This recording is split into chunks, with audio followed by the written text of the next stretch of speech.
So here the Upanishad speaks, the verse is 2, 3, 12.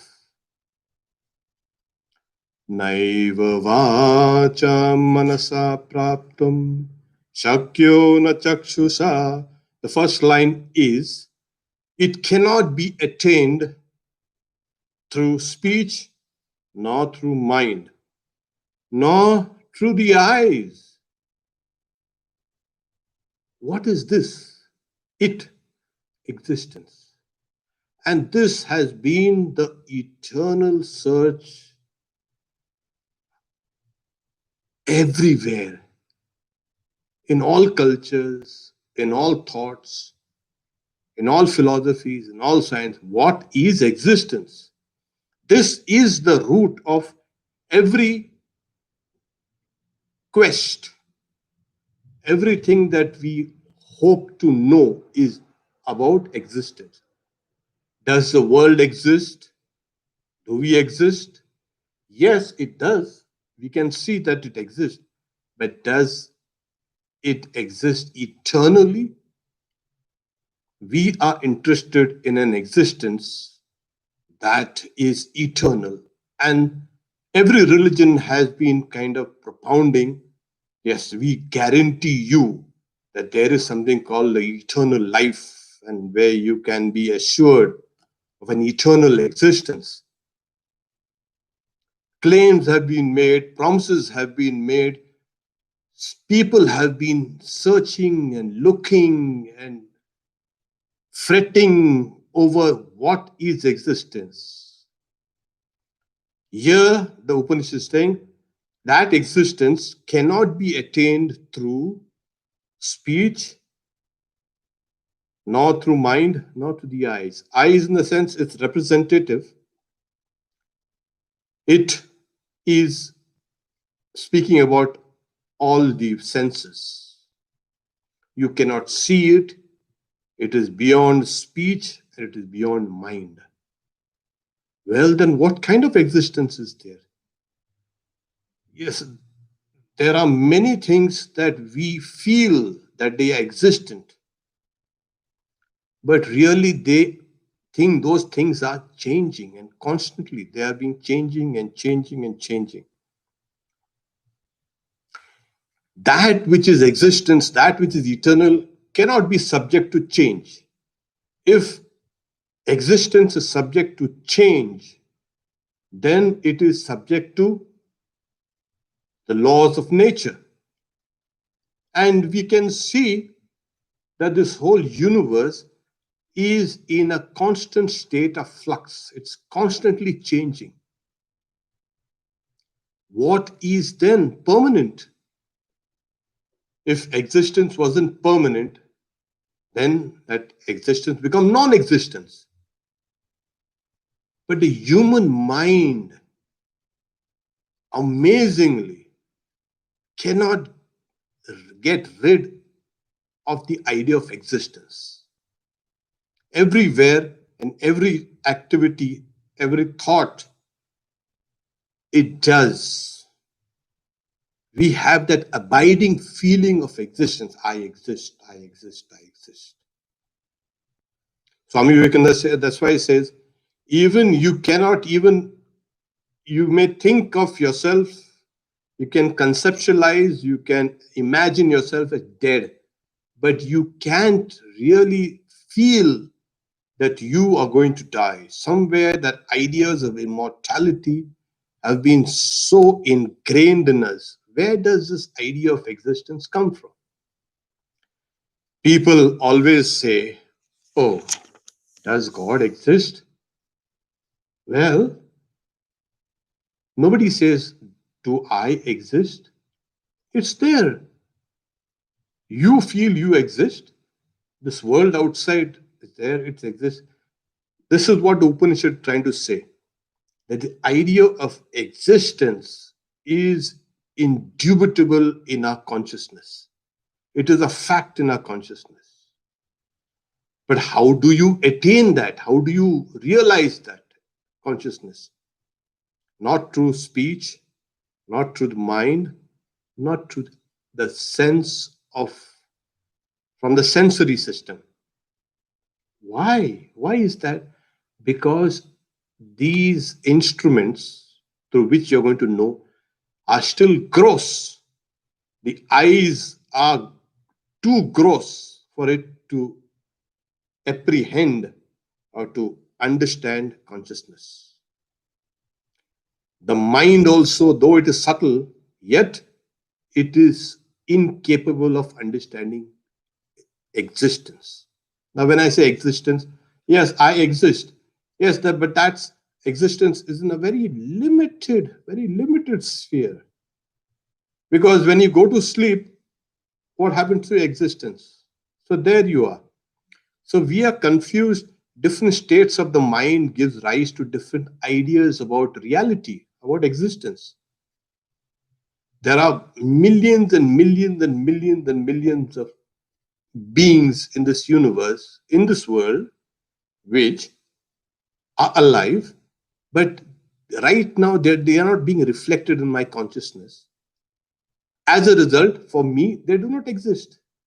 Or that reality does not come and impinge itself in my mind, in my consciousness. That's why they say even the mind is incapable of comprehending existence.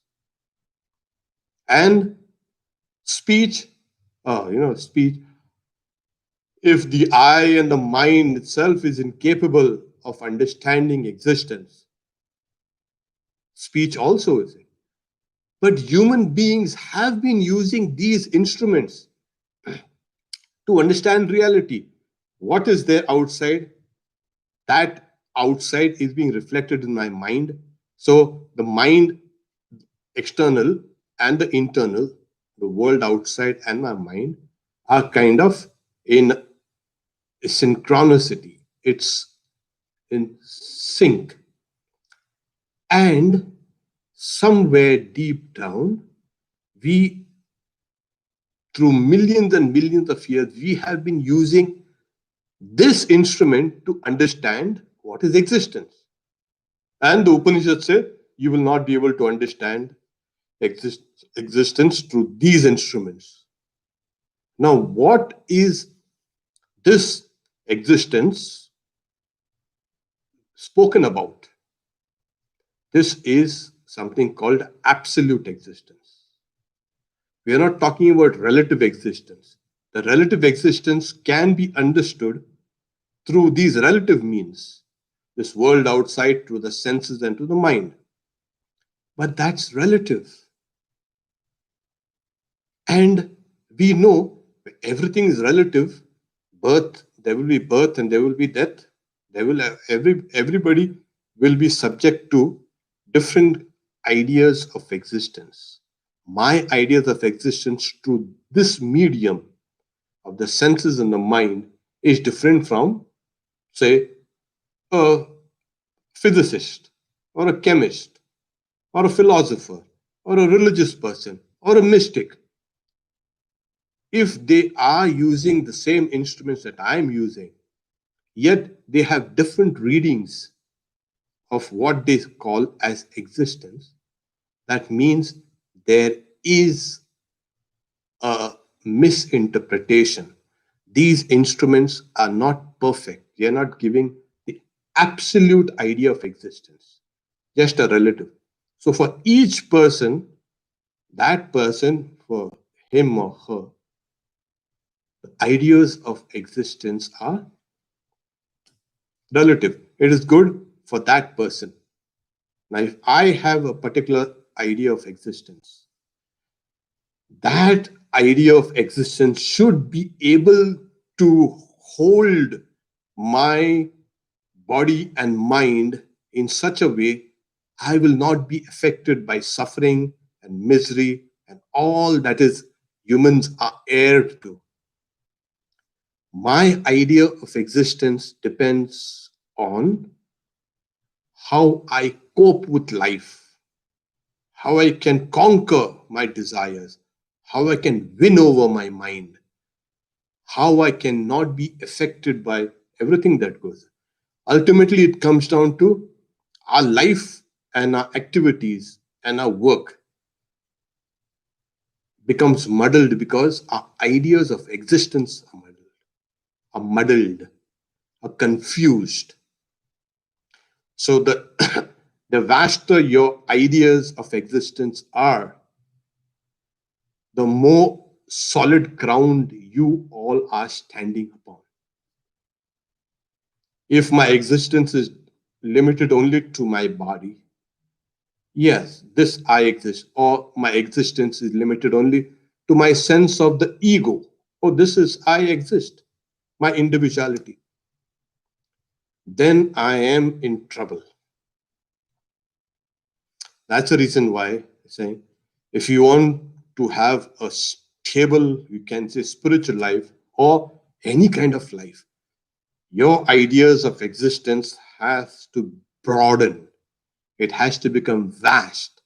And as it becomes vast, you find that others are also have are included in your ideas of existence.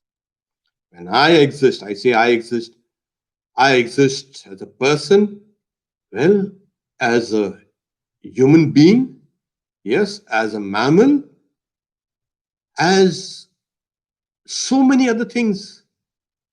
Everything becomes added unto me, unto my ideas of existence. As I broaden, things will be added unto you.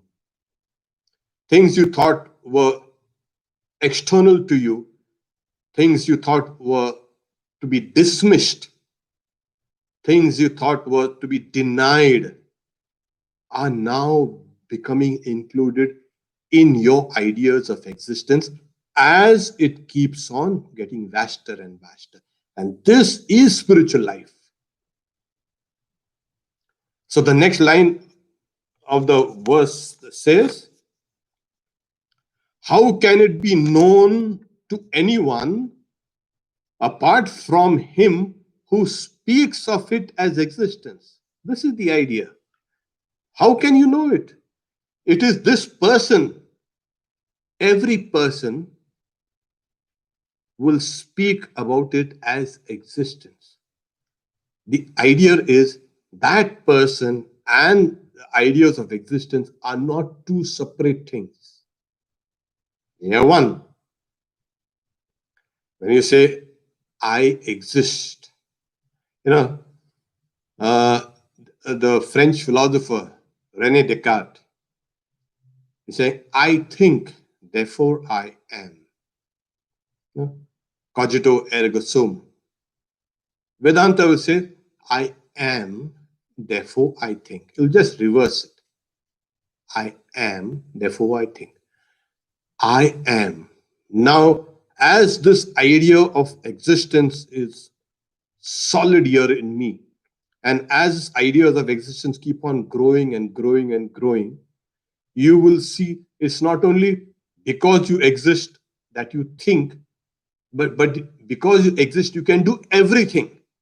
You can love, you can say work, you can think, you can do everything. Everything is on this. So the commentator says, yes, if you see the effects of this, you see this world, and you must understand that there has to be a root somewhere. This Upanishad itself started with the section as Urdhumulam Adashakam. The roots of this world tree is in this higher regions. And from that higher regions, this whole existence has emerged, like the branches and trunk and twigs, etc., of this tree. So when you ask what is existence, you'll say this table exists. Then you're saying, does the table exist by itself? No, it depends on so many things. And then you'll go back to the tree, and then you'll go back to, the tree absorbs carbon and the water, etc. What exactly? As you keep on questioning these ideas of existence that you see around, you you revert, you go back and back and back to the source. If you see this is existence, and as you keep on questioning what comes before this, what comes before that, and you come down to the origin, the starting point, and you find, as the Upanishad say, it has started from existence.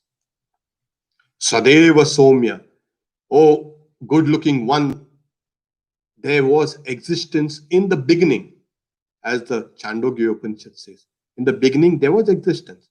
So, in the beginning, there was existence. And from that existence, that is the foundation, that's the basis of everything that appears.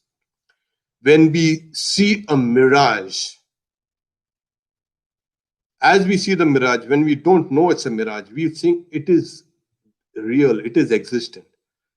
But when we find that it's a mirage, oh, then the ideas of illusion also come in.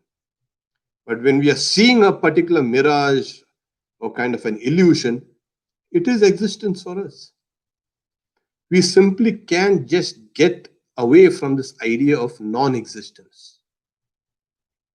The commentator says that yes, this idea of non existence does not appear in our consciousness. Just impossible. Because the very foundation, the roots of everything that you see is but that existence. And that's the reason why I'm saying that person who says, how can it be known to anyone apart from him who speaks of it as existence? So this person, that person realizes within himself or herself the root of existence there, and he speaks of it. That's why in the first chapter we say, Ananya Prokte Gatirase. One will know this truth. From whom? One who is one with that truth. A person who is one with that existence. A person who has realized that existence within himself or herself. That person, when that person speaks about it, then that person's words carry that kind of a weight or flavor that yes, it is existence. When Swami Vivekananda first went to Sri Ramakrishna, he asked, have you seen God? It's nothing but this is what people want to know. What is God? Oh, it's existence. Oh, it's a reality. Oh, it's truth. Look at it like that. So what Sri Ramakrishna said, yes, I see God as more intensely than I see this world. And that's a great lesson for all of us. That this world of the senses and of the mind, etc., saying, pale into insignificance when you are experiencing existence as it is. This is the idea. My God. So the reason why the Rishi says that it cannot be attained through speech, not through the mind, not to the eye, but it can be known only by the person who speaks of it as existence, not the others. See, what is existence? You go to a library and you see how many people have spoken about existence through the ages. And hundreds and hundreds and hundreds of people have spoken about existence. And see how one book or one study conflicts and you can say contradicts the other. Every idea of existence has been conflicting. Every study has sometimes misled us. And this has been the problem with human search. We are searching, but through our own lens, through our own veil, through our own biases, through our own field of expertise. This is what it is, and everything else is wrong. So the Upanishad talks about a person who understands it in its totality. When the person understands it in totality, that person understands it. Like when even Jesus said, I and the Father are one. Well, what does it mean? That Christ was completely identified with the Father. The individual is completely identified with the absolute, the relative with the absolute. And that person now can speak about God or speak about existence because that person is speaking through experience, a very vast experience. So the other day I was telling somebody, oh, everybody says, oh, there is something called consciousness. Yes. And that consciousness is here within me. Okay? And that I feel this is consciousness. Yes. But this idea of consciousness is so small, so limited, that it can't handle stress and troubles and sufferings, even death. It becomes upset even at the thought of what will happen. So your ideas of existence, which you feel is within you, within this body, is so, you can say, handicapped, or so kind of, what do you say, limited, that it can't handle truth.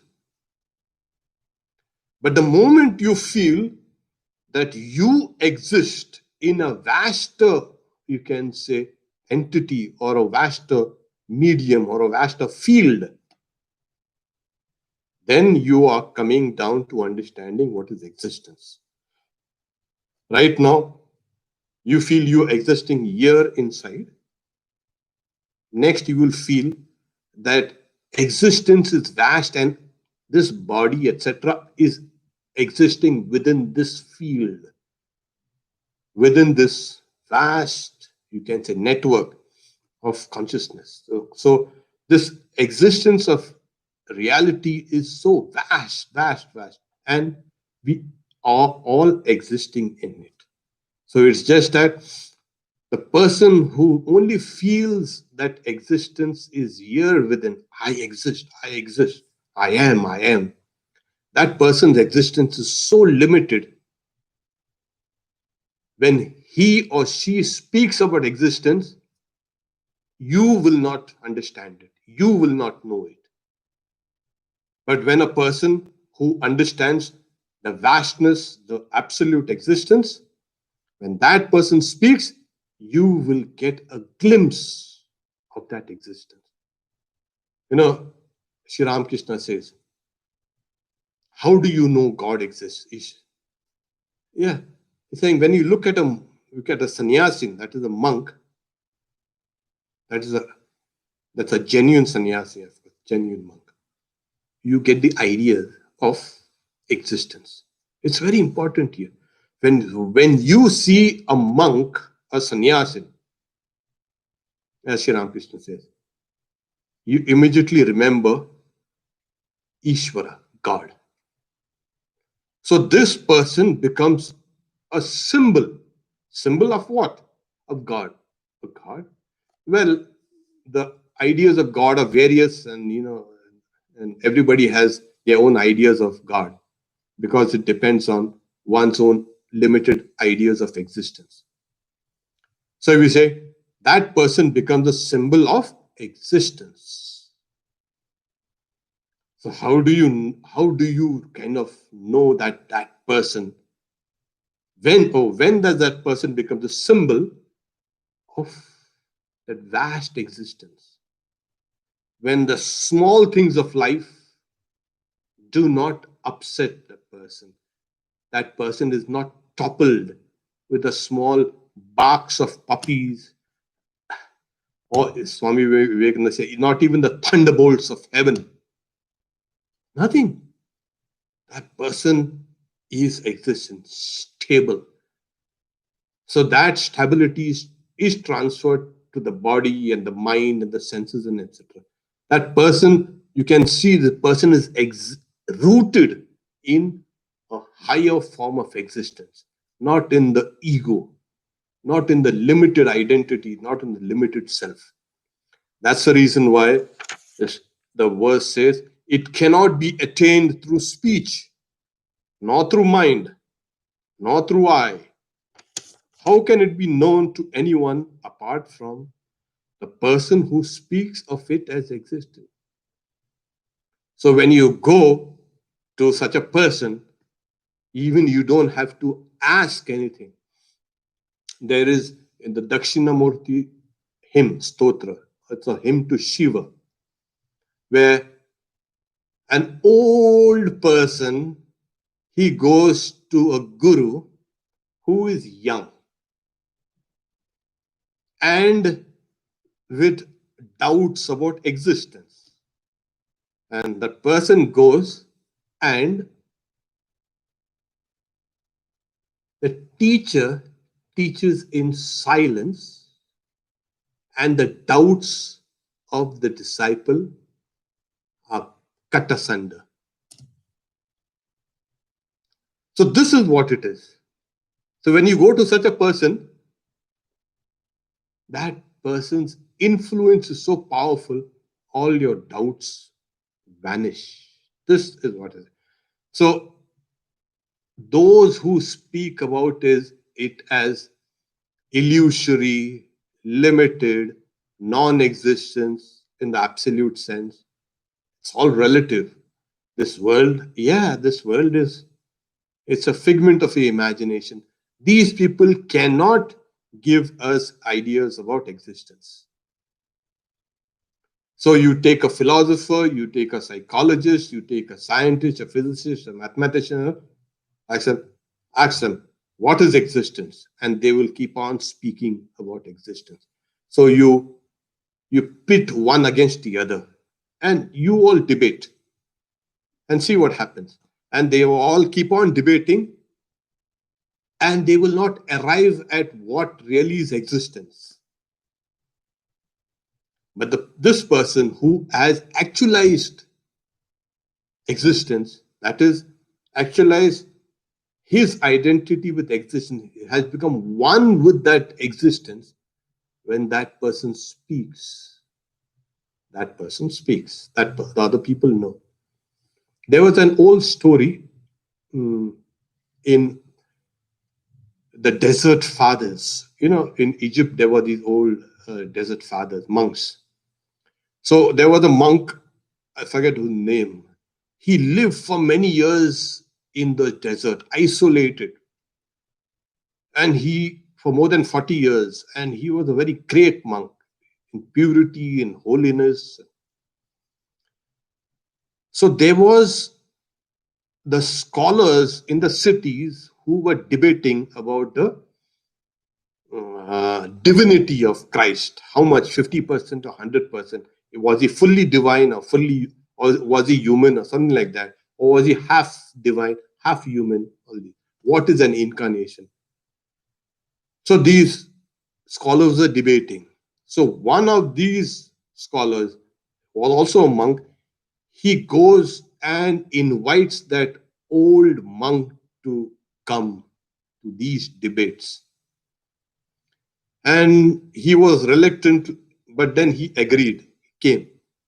And as he came and sat down, and the scholars were all discussing about the various shades of divinity in Jesus Christ, this monk, for decades and decades, more than 40 years, he was not in touch with the current language. That is, language had evolved so much. Everything was kind of, confusing, gibberish. He could not even understand.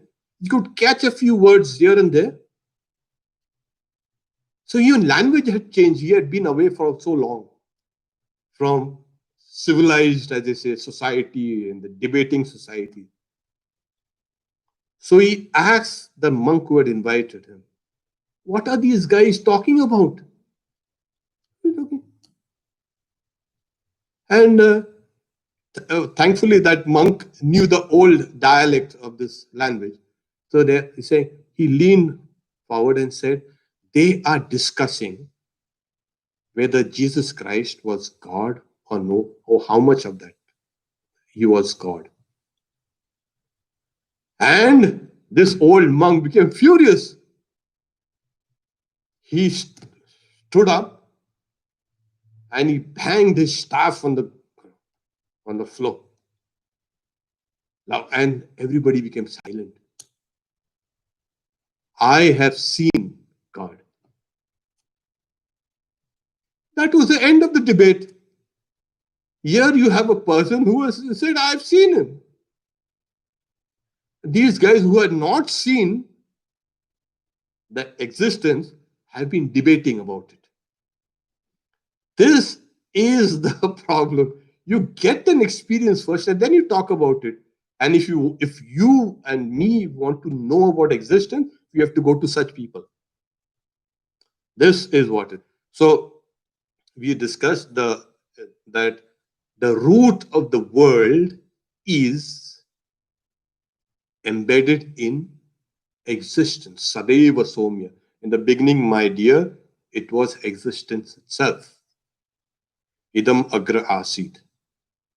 So from that root, which is like the tree of Brahman, has this world emerged. Now the next verse is going to give us a higher idea of the same existence. So this verse spoke about existence as conditioned by name and form, and as a background of the foundation of everything. Yes, there is. This is level number 1. Okay. Now there's another level. What? What is this?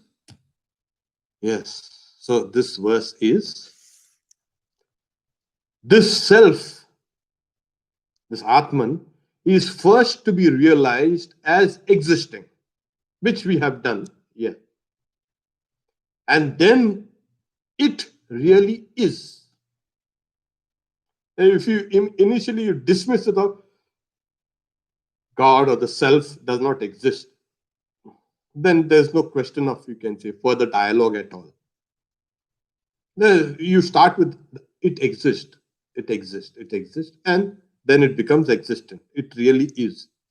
Of these two aspects, the real nature of the self that has been known as merely existing becomes favorably disposed for self-revelation. Yeah, this is the translation now here is according to what the commentator has commented on this verse. Asti iti eva upalabdhavyasya tattva bhavena chobaya. Asti eva upalabdhasya tattva bhava prasidati. Yeah, now it in briefly, once you understand existence as conditioned as what? Through name and form. Every name and every form is a form of existence. But that's not the whole picture. There is another level of existence which is called unconditioned, where there are no names and no forms and nothing. So is it possible? Yes, that is what Advaita preaches. that unconditioned name and form. The first illustration is given like one child who goes to his father, a student goes to his father to learn about Brahman, and that father teaches him various, you can say, aspects through analogies. He's saying, all whatever is, if you know one lump of clay, you know all the clay in the universe. If you know one atom, you know all the atoms in this universe. That's the idea. So if you know your existence, you know all the existence in the universe. Now you have existence as well as the universe. What are they two things? No. Vedanta says they are one. Existence is the universe. But ideas of your existence have been so limited, it has not become universal. So first they say, make it universal. Yes, I exist. The more smaller your ideas of existence are, the more the fear of death and uncertainty is there. The more broader your ideas of existence are, all doubts and all fear and everything goes away. So your ideas of existence have become universal. Like I exist, this plant and tree and this ant also exist. You start now respecting everything as a part of existence. You have no right to take life. You have no right to criticize. You have no right to debate. You have no right to do anything. Everything exists. From the smallest to the highest, from the gods, even the creator god, Brahma, till the blade of grass, it's one large spectrum of existence.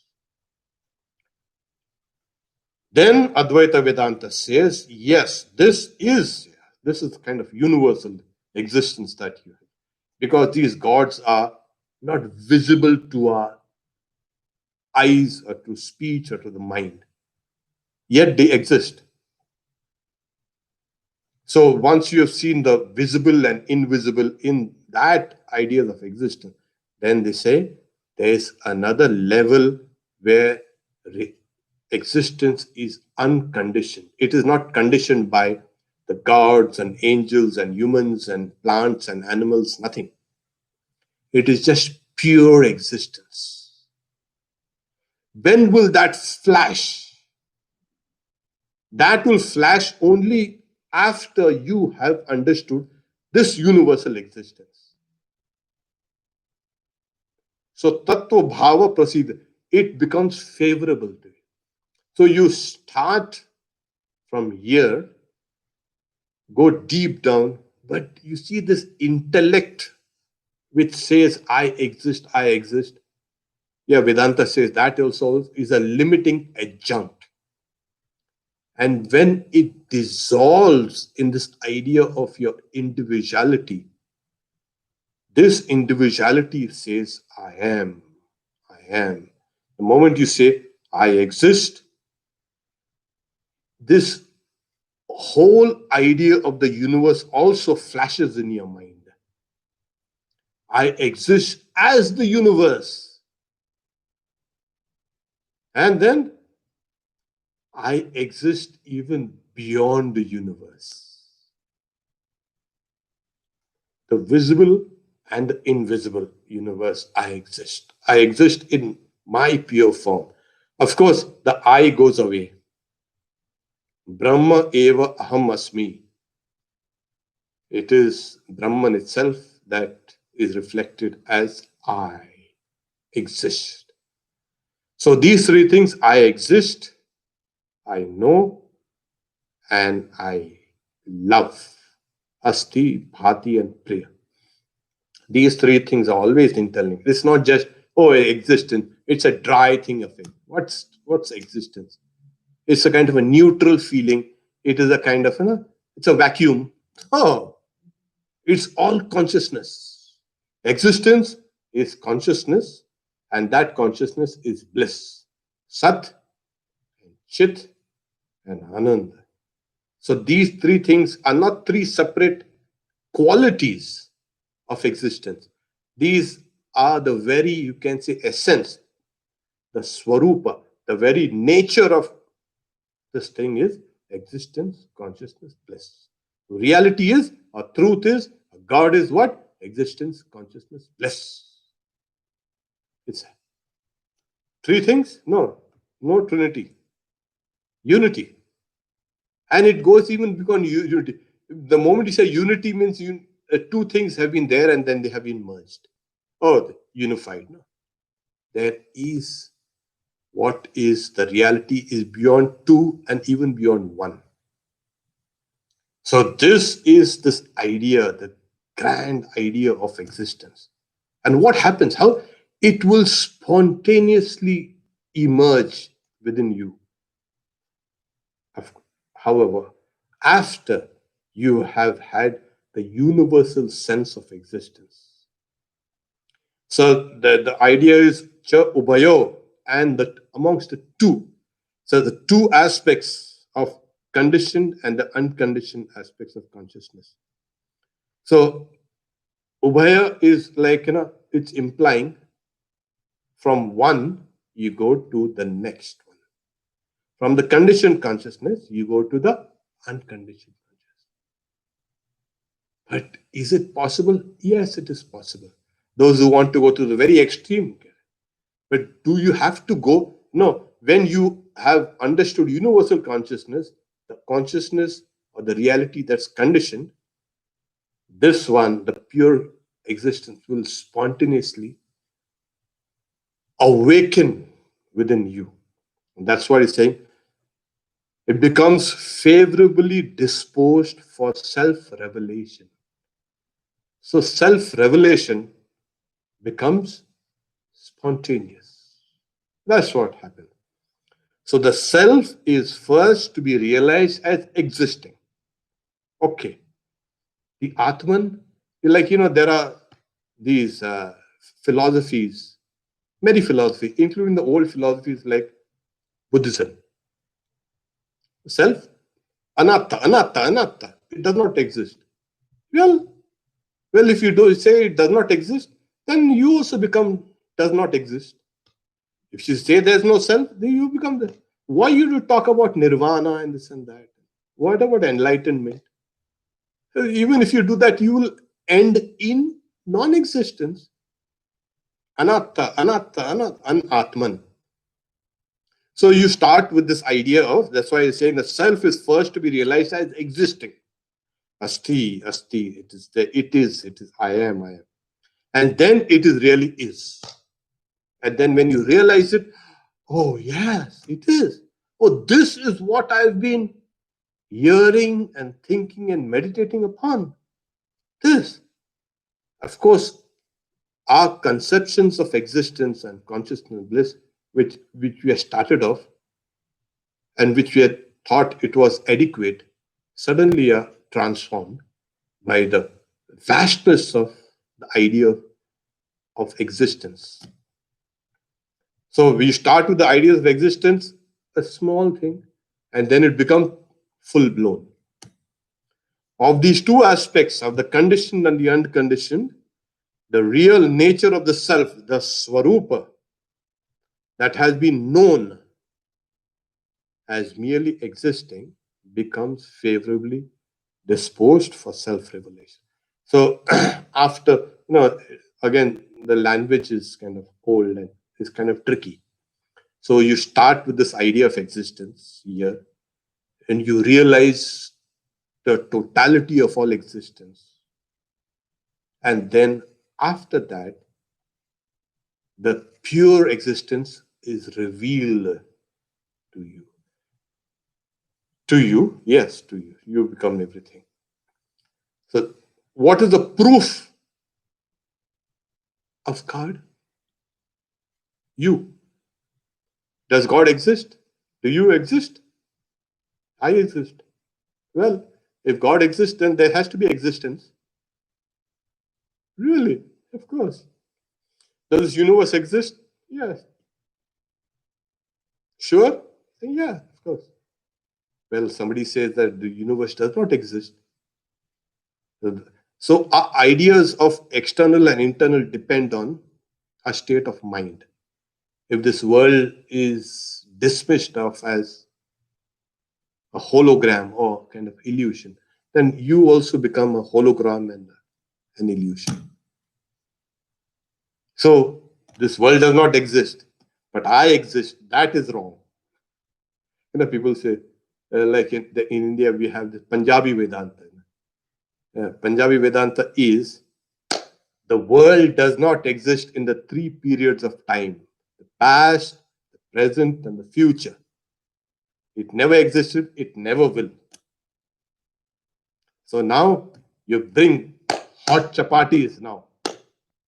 Well, if the world does not exist in the three periods of time, your hot chapatis also are non existent. No, but you see this. I exist, everything else. That is wrong. So these two verses are trying to give us a corrective measure. If you exist, everything else exists. Your ideas of existence are limited, expand it to include everything. And then you will feel like you feel right now you exist within. Next, you will feel you exist within a vaster entity, the whole existence. That is your starting point. We'll stop here for today. This evening we have the gospel class. I'll give it at 7:30. Tomorrow we have the Bhagavad Gita again at 7:30. Om Shanti Shanti Shanti Harihi Om Tat Sat Shri Ram Krishna Arpanamastu.